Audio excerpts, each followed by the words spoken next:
वैष्णवी हगवणे आत्महत्या प्रकरणातील संपूर्ण माहिती. पुण्यातील मुळशी तालुक्यातील भुकम इथे 16 मे 2025 रोजी 23 वर्षाची वैष्णवी हगवणे हिचा संशयास्पद मृत्यू झाला. ती राष्ट्रवादी काँग्रेसचे अजित पवार गटाचे तालुकाध्यक्ष राजेंद्र हगवणे यांची सून होती. या प्रकरणात आत्महत्येचा दावा करण्यात आला असले तरी वैष्णवीच्या कुटुंबियाने तिचा खून झाल्याचा आरोप केला आहे. वैष्णवीचा विवाह शशांक हगवणे यांच्याशी प्रेमविवाह होता.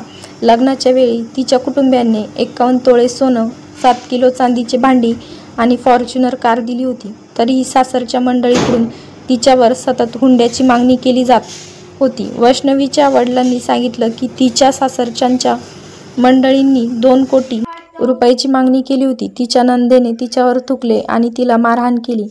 या त्रासामुळे वैष्णवीने आत्महत्या केली असा आरोप तिच्या कुटुंबियांनी केला आहे. पोलीस तपास आणि अटक पोस्टमार्टम अहवालानुसार वैष्णवीच्या गळ्याभोवती फासाच्या खुणा आढळल्या असून तिच्या शरीरावर अनेक जखमा आढळल्या आहेत. या प्रकरणात पोलिसांनी तिचा पती शशांक हगवणे, सासू लता हगवणे आणि नणंद करिश्मा हगवणे यांना अटक केली आहे. राजेंद्र हगवणे आणि त्यांचा दुसरा मुलगा सुशील हगवणे सध्या फरार आहेत. या घटनेवर राष्ट्रवादी काँग्रेसच्या खासदार सुप्रिया सुळे यांनी या प्रकरणात न्यायाची मागणी केली आहे. त्यांनी सांगितलं आहे की वैष्णवीचा मृत्यू आत्महत्या नसून ती हुंड्यासाठी झालेली हत्या आहे. त्यांनी या प्रकरणाची सखोल चौकशी करून दोषींवर कठोर कारवाई करण्याची मागणी केली आहे. या प्रकरणामुळे समाजात महिलांवरील अत्याचार आणि हुंड्याच्या मागणीनुसार गंभीर समस्येवर पुन्हा एकदा लक्ष वेधलं गेलं आहे.